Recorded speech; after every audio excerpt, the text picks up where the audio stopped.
So, I'm going to make this video in response to an engine we took apart.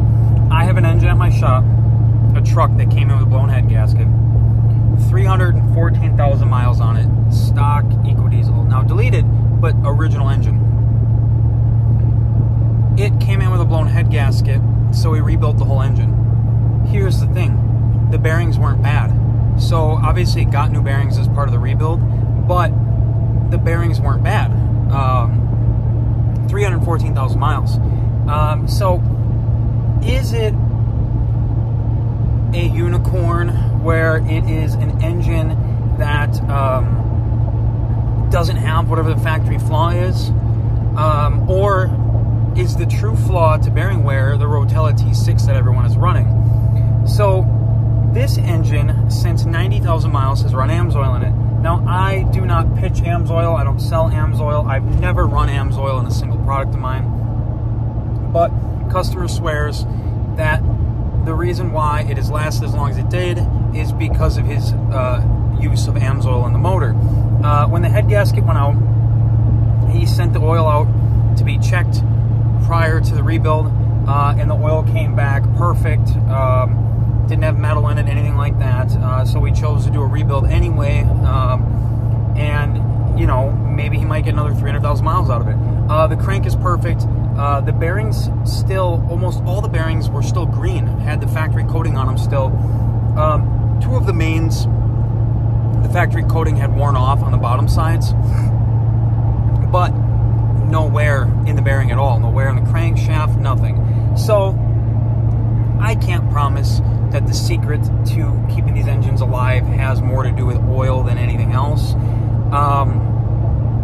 But this is the first high mileage engine that has made it this far that we've taken apart that wasn't a failed motor. He was just getting exhaust gas in the coolant system. So we ended up doing a rebuild because it needed head gaskets anyway. He probably could have got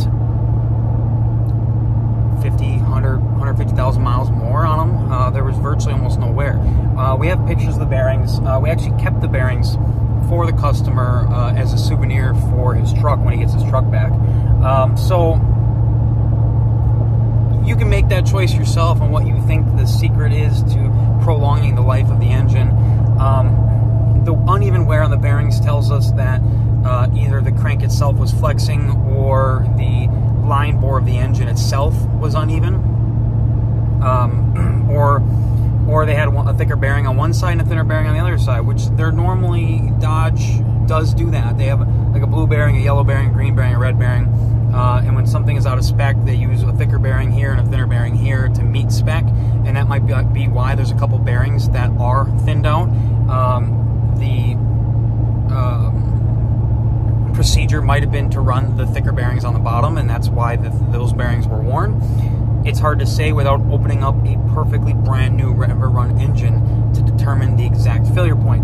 But with this being said, either this engine is a perfect unicorn or it was AMSOIL. So make the decision for yourself.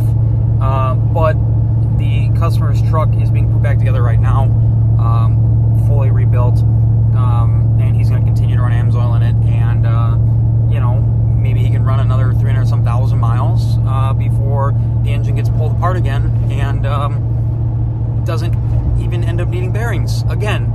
So maybe it was AMSOIL, maybe he got lucky, maybe it's a unicorn, maybe it's witchcraft, you know, maybe he only drove downhill, I don't know. So make the decision for yourself on what you want to do.